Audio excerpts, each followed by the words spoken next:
ಮುಂಬೈ ಮಹಾದಾಳಿಗೆ ಇವತ್ತಿಗೆ 8 ವರ್ಷ. ದೇಶಕ್ಕಾಗಿ ಪ್ರಾಣವನ್ನ ಮುಡಿಪಾಗಿ ಇಟ್ಟವರನ್ನ ಎಲ್ಲೆಡೆ ನೆನೆಯಲಾಗ್ತಾ ಇದೆ. ಅದೇ ರೀತಿ ಬೆಂಗಳೂರಿನ ರಾಷ್ಟ್ರೀಯ ಸೇನಾ ಸ್ಮಾರಕದಲ್ಲಿ ಪ್ರಾಣತೆತ್ತ ಯೋಧರಿಗೆ ಶ್ರದ್ಧಾಂಜಲಿ ಅರ್ಪಿಸಲಾಯಿತು. ನಿವೃತ್ತ ಲೋಕಾಯುಕ್ತ ಸಂತೋಷ್ ಹೆಗಡೆ ಸೇರಿದಂತೆ ಅನೇಕ ಮುಖಂಡರು ಈ ಸಂದರ್ಭದಲ್ಲಿ ಭಾಗಿಯಾಗಿದ್ದರು.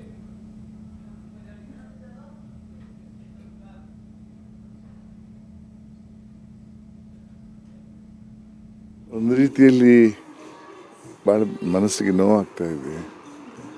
ನಮ್ಮ ಯೋಧರು ನಮ್ಮ ದೇಶಕ್ಕಾಗಿ ನಮ್ಮ ರಕ್ಷಣೆಗಾಗಿ ತನ್ನ ಜೀವವನ್ನೇ ಮುಡಿಪಿಟ್ಟರು. ಆದರೆ ನಾವು ಅವರ ಬಗ್ಗೆ ಯೋಚನೆ ಮಾಡೋದು ಭಾಳ ಕಮ್ಮಿ ಅಂತ ನನಗೆ ಕಾಣಿಸ್ತಾ ಇದೆ. ಪರದೇಶದಲ್ಲೆಲ್ಲ ಯೋಧರಿಗೆ ಕೊಡುವಂಥ ಸನ್ಮಾನ ಗೌರವ ನಮ್ಮ ದೇಶದಲ್ಲಿ ಇಲ್ಲ ಅಂತ ನಾನು ತಿಳ್ಕೊಂಡಿದ್ದೇನೆ. ನಾನೇ ಒಂದು ಸಲ ಕೊಹಿಮಾಗೆ ಹೋಗಿದ್ದೆ, ನಾಗಾಲ್ಯಾಂಡಲ್ಲಿ. ಅಲ್ಲೊಂದು ವಾರ್ ಮೆಮೋರಿಯಲ್ ಇದೆ. ನೂರಾರು ಯೋಧರ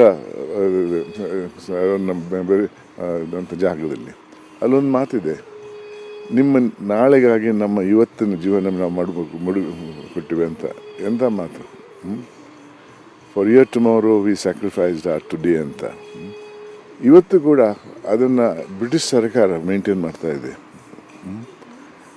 ಯಾಕೆ ನಮ್ಮಲ್ಲಿ ಅಧಿಕಾರದಲ್ಲಿರುವವರೇ ಆಗಲಿ, ಈವನ್ ಸರ್ವಸಾಧಾರಣ ವ್ಯಕ್ತಿಗಳೇ ಆಗಲಿ ನಮ್ಮ ಯೋಧರ ಬಗ್ಗೆ ಒಂದಿಷ್ಟು ಕಣ್ಣೀರು ಹರಿಸೋದು ಬೇಡ, ಒಂದಿಷ್ಟು ನೆನಪು ಮಾಡ್ಕೊಳ್ಳೋಣ.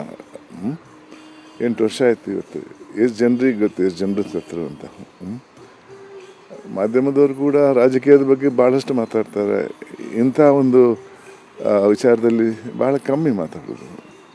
ಅದರಿಂದ ನನಗೂ ಒಂದು ರೀತಿಯಲ್ಲಿ ಇವರಿಗೆ ಸನ್ಮಾನ ಮಾಡಬೇಕು, ಅವ್ರನ್ನ ನೆನಪಲ್ಲಿ ಒಂದು ಸಲಾಮ